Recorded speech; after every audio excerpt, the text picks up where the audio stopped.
Hello, this is Matthew Robert Payne. This is Living a Life of Eternal Significance, the book. This is chapter Mm. 20, the last chapter. The real goal is not success. And I hand you over to Tolu, Yeah, and thank you, Matthew. I'll let her go. As I was pondering on this title, the real goal is not success. What does it mean? Well, I guess this is a question that is hidden beneath every human ambition. A question we ask when we are young. Sorry, a few questions that we might ask when we are young, but almost everyone asks it eventually. It might not be when you're young, it might be when you're older. It's not, was I successful? It is, did my life become what it was supposed to become? And that is a big question to be able to answer. Because was I successful? It's not the same question with did my life become what it was supposed to become. 2 or 3 days ago, I spoke to Matthew. I think that was yesterday. And then he said he was going to speak to a friend for 20 minutes and go to bed. But immediately as he left, I saw a post on Facebook and I wanted to share with him. So I rang him, but I couldn't get across to him. I guess he was on the call with a friend. But what I saw was someone that I've forgotten his first name, but his surname is Johnson, like myself, whose goal is to not die. And he's very outward about it. He's not hiding his intentions. And I wanted to share with Matthew then that Tolu, but Matthew rather, why do we need to care about whether people understand whether we are actually speaking to heaven or we are not speaking to heaven? How could this man believe something that is against what is in the Bible? That you all live once and to die. And this man is like, I'm not going to die. I'm going to live forever. And he believes it. And he's carrying some people along. So I'm like, if it's so crazy. And what made me think about that was because Matthew was a little bit concerned that it was in delusion, which always happens once in a while. Maybe it happens once every 6 months. I don't know. But the delusion will usually happen. There will still be more that will come in the future. And I'm thinking, Matthew, no matter what you say, don't worry. This man is so crazy. He says he's not going to die. And there's so many people following him, taking the amount of tablets he takes every day because they believe. So surely there will be audience that will be able to consume our delusion as well. There might not be a law, but there are people that will consume it. But if Matthew was to ask himself, did my life become what it was supposed to become? Matthew got the outcome. I don't know, maybe it was part of the journey for him to go through all those junctions he's gone through in his life. Maybe that was how God wrote the story of his life. Or devil took him through that route, but God still took him out anyway. I don't know. But I guess this is a question we need to ask ourselves because at the young age of 40, when my husband was dying, he looked at me and he said, Hello, I'm at peace. I can never forget ever in my life. I'm at peace with God. That's such a profound thing for you to be able to say that, yes, even though it is 40 short years, but I can tell you that I've done what I'm supposed to become. My husband wanted to be successful. He tried everything. He never gave up, just like Matthew. And whenever I see Matthew doing the same thing, like banging his head on the same wall that's never open, I'm like, this man is so stupid.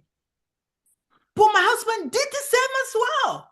I'm like, just stop it. But I just gave up because I know that he's never going to listen to me. He will still keep trying, and keep failing and keep failing. So to him, he will say, I'm not successful, but I became what God wanted me to become. So that is the goal. And perhaps this is the final lesson hidden within the life of King Solomon, because King Solomon achieved almost everything humanity admires. He acquired the wealth, the influence, the wisdom, the recognition, the power, the pleasure, the accomplishment, and greatness. He climbed mountains most people never reach. And yet, after reaching the summit, he discovered something profound. Success was never the destination. Success was a tool, a stewardship, a classroom, a testing ground, but it was never the ultimate goal. Because success belongs to time and formation belongs to eternity. And this is one of the most important distinctions a person can learn. Everything art celebrates is temporary. Every title, like I can't get it over my head when Matthew is counting how many books is written specific to the number. But I guess that's the only success my friend has. So he's always at the focal point of, because he needs to prove that he's done something great. Like I've written 200. I'm like, Matthew, who cares? 220. It's not 220 yet, but it's almost. It will Almost. be. It will be in a week. Who told you it will be in a week? You're giving me a week to transcribe this? Yeah, hopefully. Wow, this is one of the best books we've written. It is the best book we've written together. So my friend is so much into his title, his number of books. I'm into every number. I've seen 888 yesterday and 88 yesterday. And when my friend mentions, I've written 210, I'm like, well done. That's all I'll say within me. Matthew, must you say it? But I guess Taylor now even actually added to that. Tolu, but nobody bloody read the 180. I'm like, yes, Taylor, you're right. But I guess they're reading it in heaven. So every position, every platform, we celebrate it. We celebrate birthdays. We celebrate achievement. We celebrate possession, accomplishment. There's celebration in heaven as well. Every athlete victory eventually remains behind. It's like when you reach when you achieve something in your life that you've been looking forward to for a long time, the moment you achieve it, it's like you forget about it. The celebration is only for a day. I publish a book. Tell me about it. In the next few hours, I'm already thinking, you need to write another one. You need to write another one. So the celebration fades away so quickly, no matter how good the book is. No one carries business, bank account, awards, trophies, property, followers, or reputations into eternity. But something does survive. Got Instagram in heaven. But something does survive, Matthew, the person you became. And that is why I'm grateful for my husband's life. It's the person he became through the process of the pruning and pruning and pruning and pruning. He never had that chance to even just celebrate living. It's like one thing after the another. I'm like, who did you offend, Ben? And that's what Gabriel asked me as well now. He said, Tolu, who did you offend? That the enemy is always chasing you. Who did you offend? I'm like, I don't know who I offended. So what survived? The character. What God was trying to build in him. And I guess the same thing has survived in Matthew's life as well. The person he has become. Through all of these trials, through all of these ups and downs. The only thing is my friend Matthew is very myopic in his myopic, short-sighted in the things. He only gives himself grace for the things that he went through. There's no grace for Benny because he doesn't deserve it from Matthew. There is grace for him now. It's changing. There's no grace for other people, but Matthew will give himself grace. Because I'm Humpty Dumpty. I'm like, keep writing the story, Matthew. I'm listening. Wow. I study people a lot. I should be a psychologist. Maybe I would be a psychologist in heaven if there's anything like that. And the most important thing about a life is not what it accumulated, it is what it produced within the soul. Did wealth make you generous? Did influence make you humble? Did success deepen your wisdom? Did leadership increase your love? Did abundance produce gratitude? Did power create dependency upon God or independence from Him? And I think this is what happens. A lot of people, they receive their blessing, then they tell you, I am self-made. I bloody hate that statement. I don't care what the person intends when they are talking about self-made, but no one is self-made. God makes all of us, or devil, whatever, wherever you got it from, but you're not self-made. There's so many people that has been hard working that even double your hard work, and they still did not, they still did not achieve what they wanted to achieve. So what should those people say? When they work tirelessly, and when they get to the tail end of the success, it's taken away, and they have to start all over again. And they tell another person the secret, and the person makes that happen. So what happens? Is your own self different from his own self? His own self couldn't make it, but your own self was able to get you to where you are. That's devil's lie. And these are the questions heaven asks, because heaven is not primarily measuring outcomes. Heaven is measuring transformation. And the great tragedy of life is not failure. The great tragedy is succeeding at things that do not matter eternally. I always love a lot of reality shows, and I'm watching one which is Suddenly Amish. And this guy used to be an Amish, but because they caught him with phone, it was they use a language that they use for the shun. It was shun. They always it was shun. And when you're shun from Amish, that means it's like you are abandoned. You cannot mix with people, you cannot do business with people, you cannot buy things in their shop. It's like you are excommunicated, basically. So this guy was given the opportunity to welcome 6 people that have never been Amish that wants to transition into Amish ways of life. But he was so brutal with them, very strict. It's forgotten that yesterday they're coming from a society where they could just wear bra and pants and they are okay. And all of a sudden they are coming into a society where everything needs to be covered. You cannot use aircon. They are boiling hot. One of them even ended up in hospital because the heat was too much. And he was just firm on them, too firm. And then they lost 2 people. And the reason why they gave him the position is because if he's able to do that successfully, maybe they can accept him back into the society. And the bishop said, based on what you've done, you will still remain shun because you didn't show love. That was the character. That was the transformation the bishop was trying to excite. Will you be able to be empathetic and loving to these people? So that means even though it's been in Amish for a long time, there's no lesson learned about how to deal with people, about how to love them, about how to accept people. And the great tragedy is succeeding at things that do not matter eternally. Yes, you can succeed at a lot of things, but if it has no value in heaven, what is the point?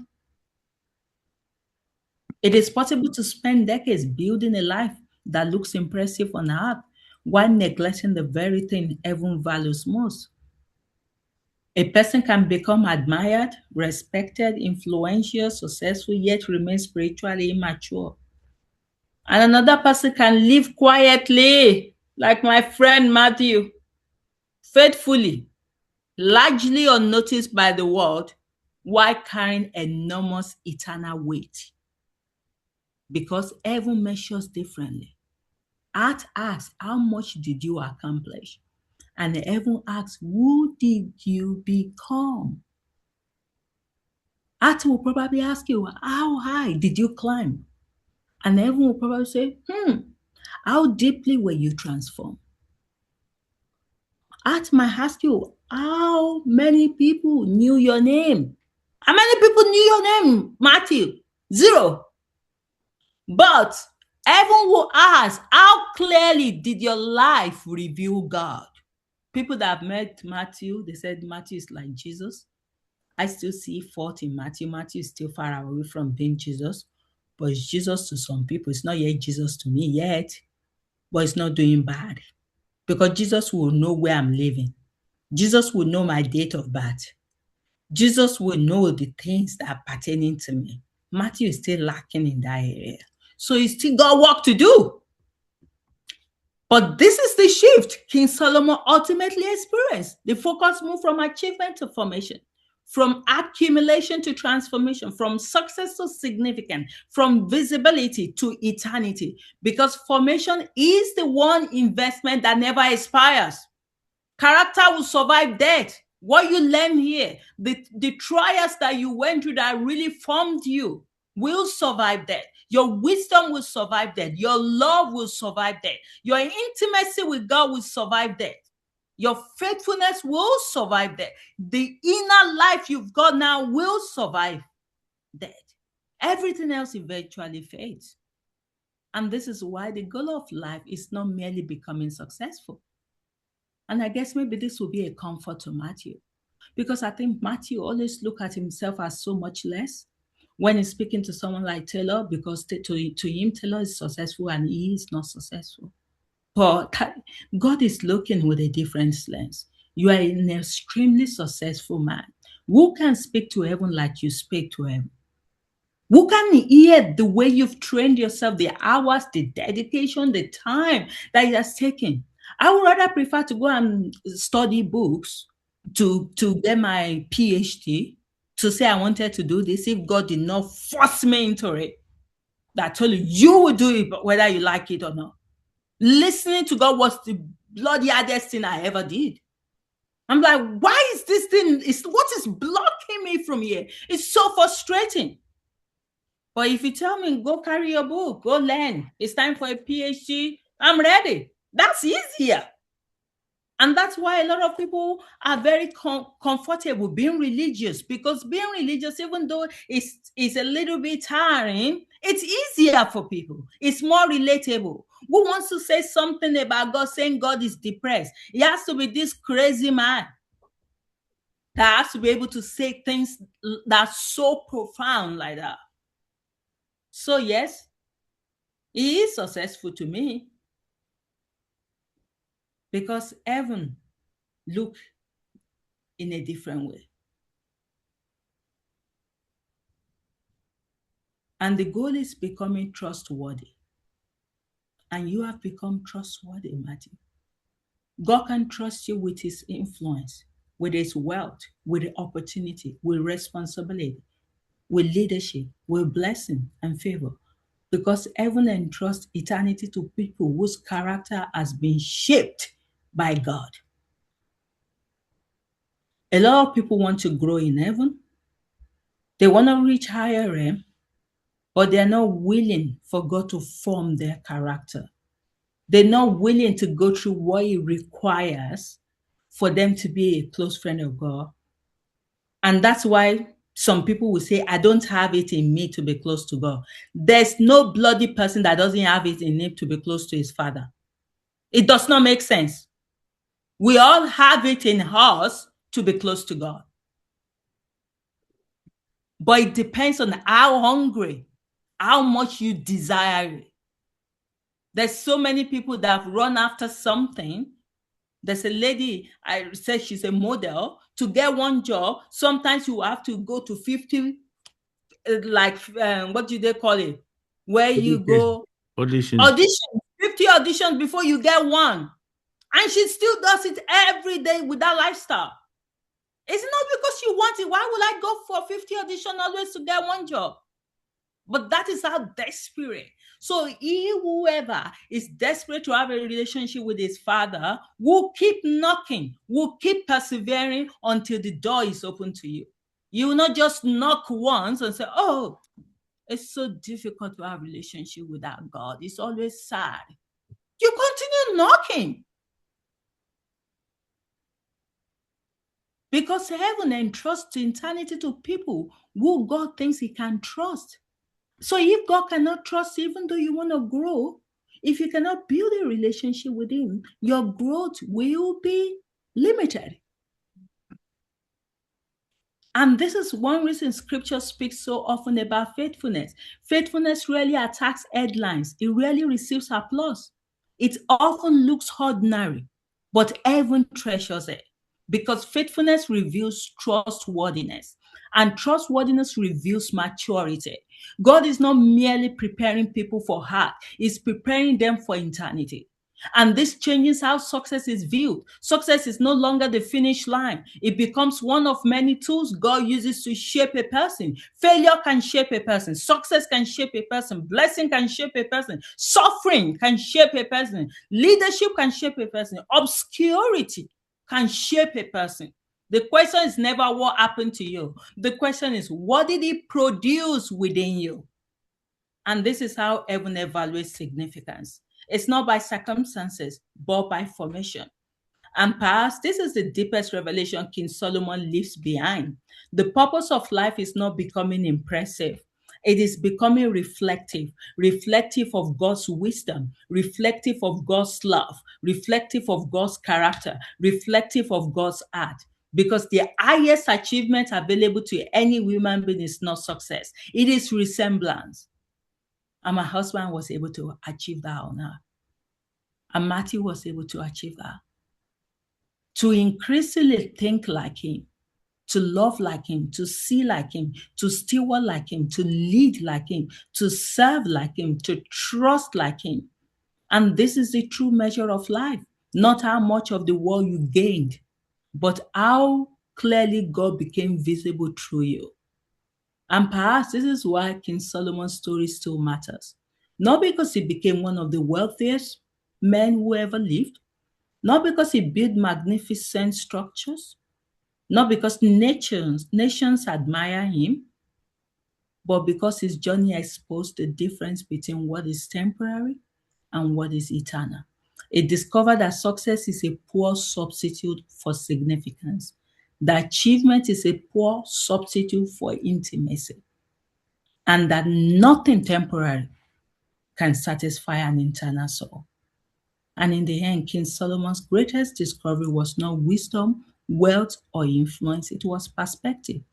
The realization that everything earth calls ultimate is actually temporary. And everything heaven calls valuable is eternal. So build. Don't just read this book. As you're closing this book, build, start building, start creating, start leading, start succeeding, start stewarding, start making sure you are having value on other people's life. Enjoy the gift God places in your hands, but never forget the greater goal.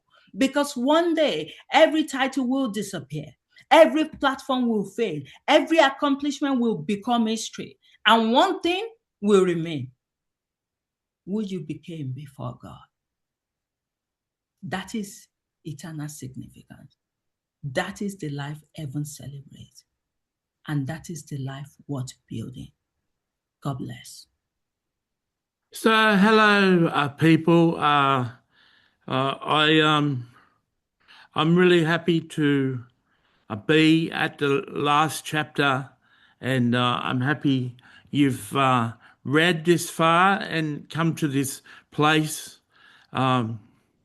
This is like a template of life. How would you be in the last hours of your life? Just like this is the last chapter. If you were in a hospital bed and having the very last few hours of your life, how would you look over your life? Do you think you would have achieved? Wow.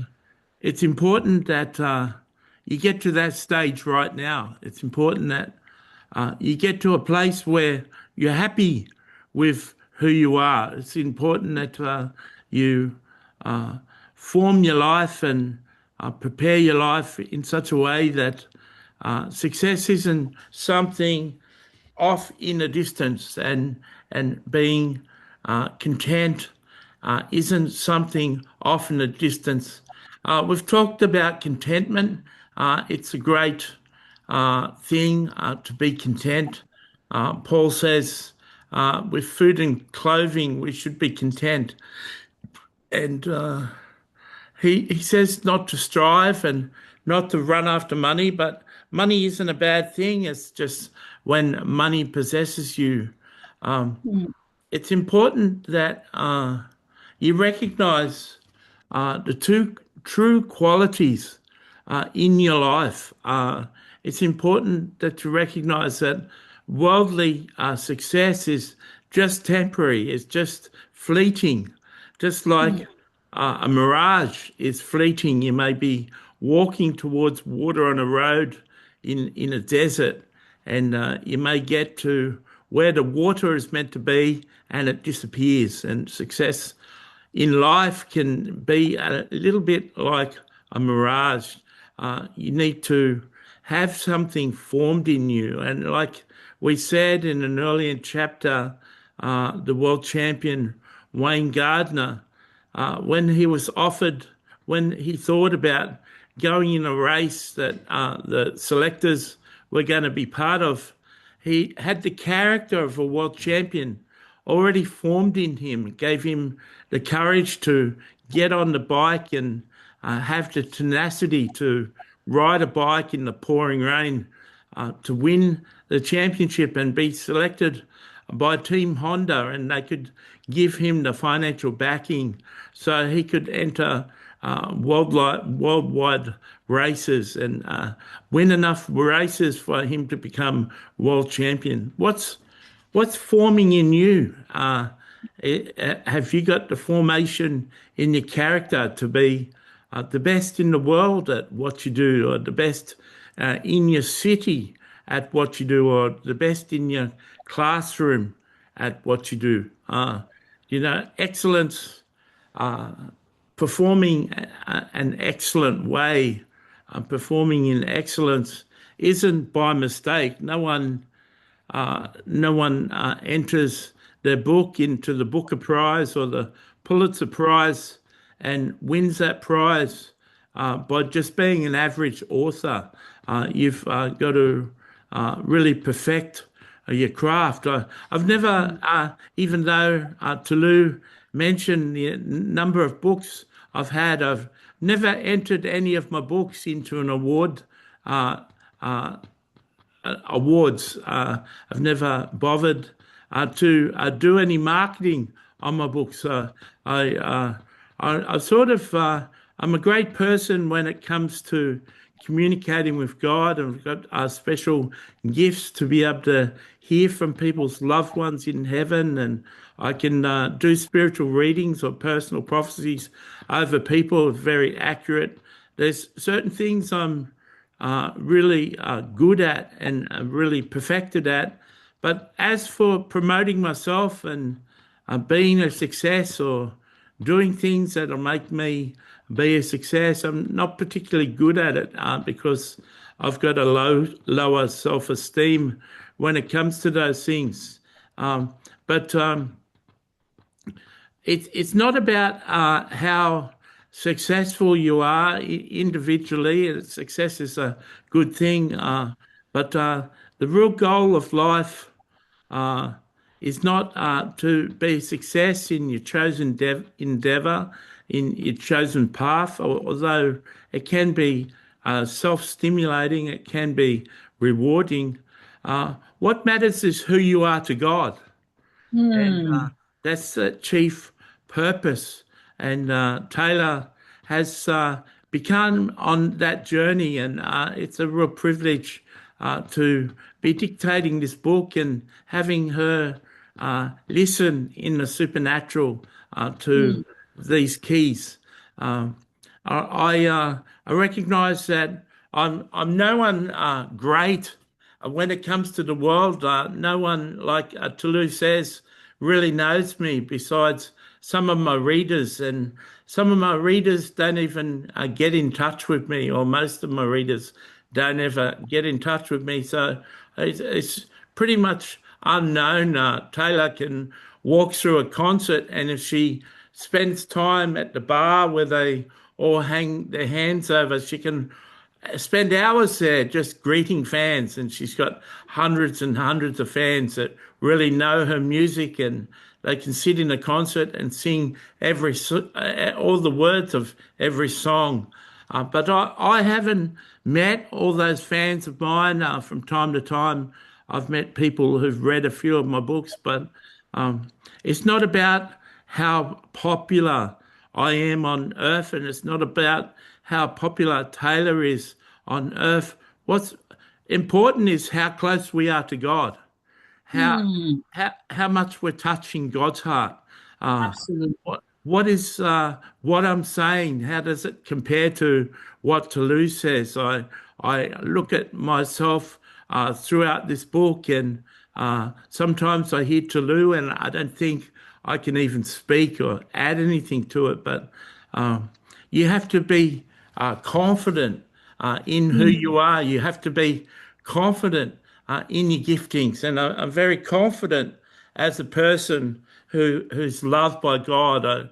God has said some tremendous and remarkable things to me, and as you speak to God and you dialogue with God, He'll say some remarkable things to you. And sometimes, as you start speaking to God, He'll say some high and lofty things about you, like things you'd find hard to repeat. You know, God has said some things to Taylor that she hasn't even shared with Travis, her fiance, things that are too deep, you know.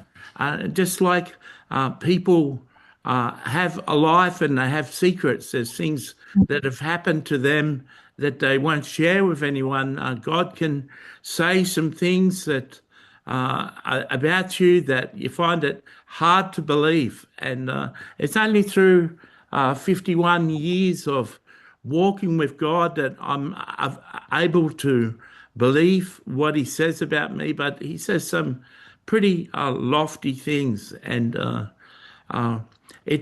like I said, it really doesn't matter who you are. God loves people from the janitor to the prostitute to the stripper to the witch to the Mormon to the Jehovah's Witness to the Seven-day Adventists. He loves the Muslims. He loves the Sheiks. He loves the Hindus. He loves the Buddhists. He loves everyone. And but hey, just like just like anyone else, just like we are as humans, he doesn't like his love being wasted.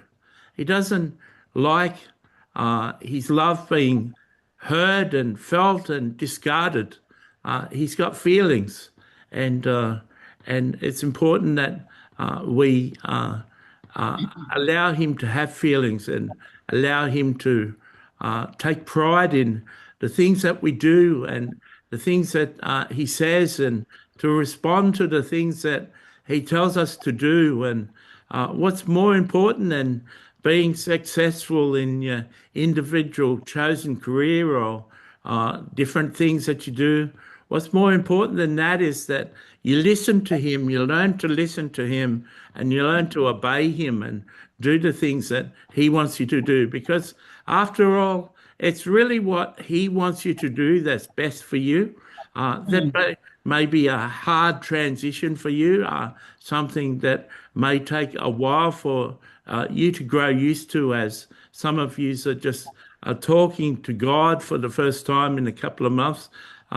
It may be hard for you to listen to Him and trust Him to make changes, because every change is a risk.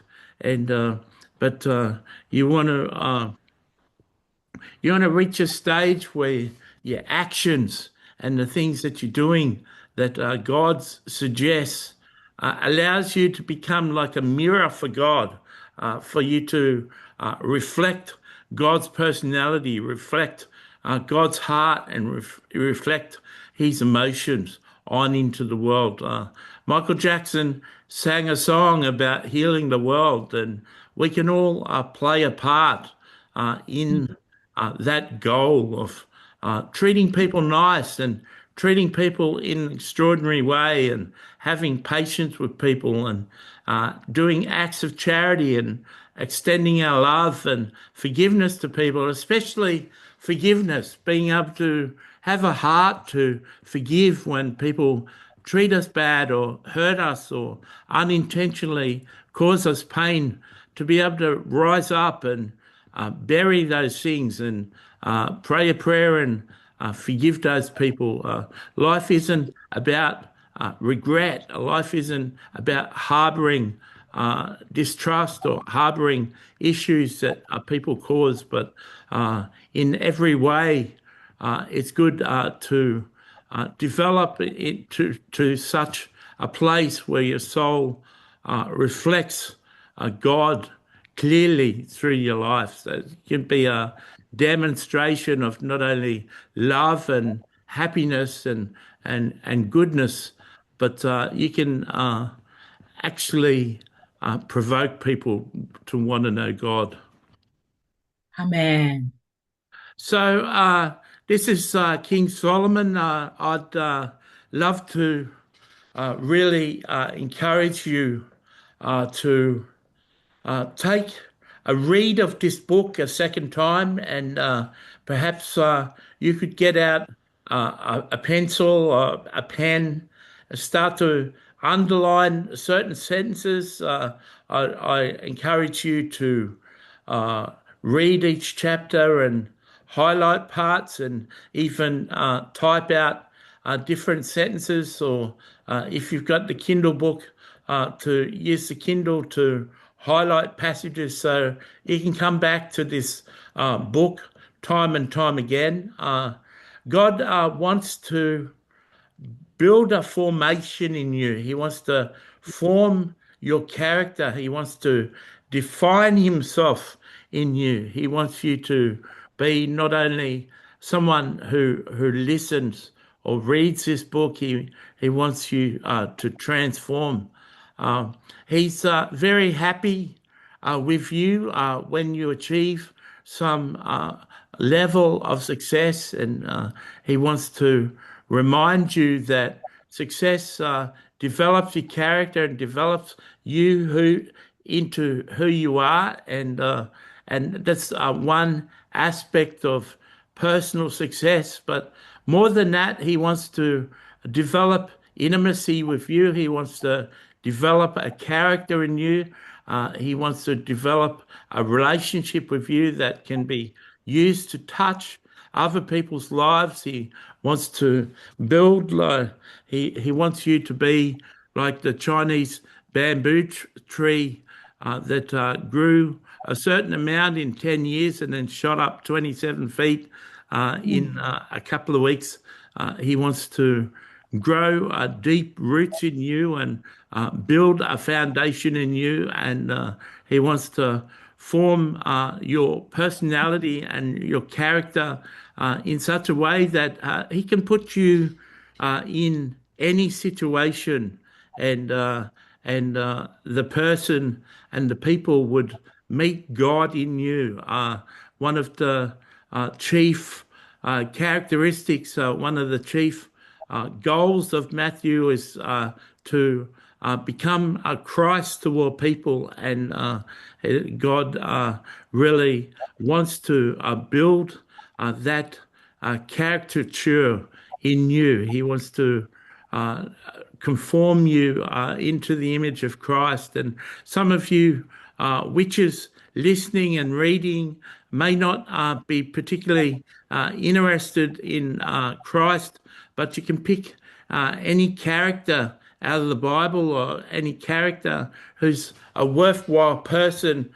You can pick Buddha or Krishna or any divine person that's lived, and to be able to focus yourself on becoming like that person. And it's not important what you consume. It's not important what place you have in the world. It's not important so much what you achieve in the world. It's important that you become a son of God, that you become someone important in this world, someone who not only takes and receives, but someone who can be a reflection of God himself. And we hope that as you've read this book, you've learned that there's more to this world than there's more to life than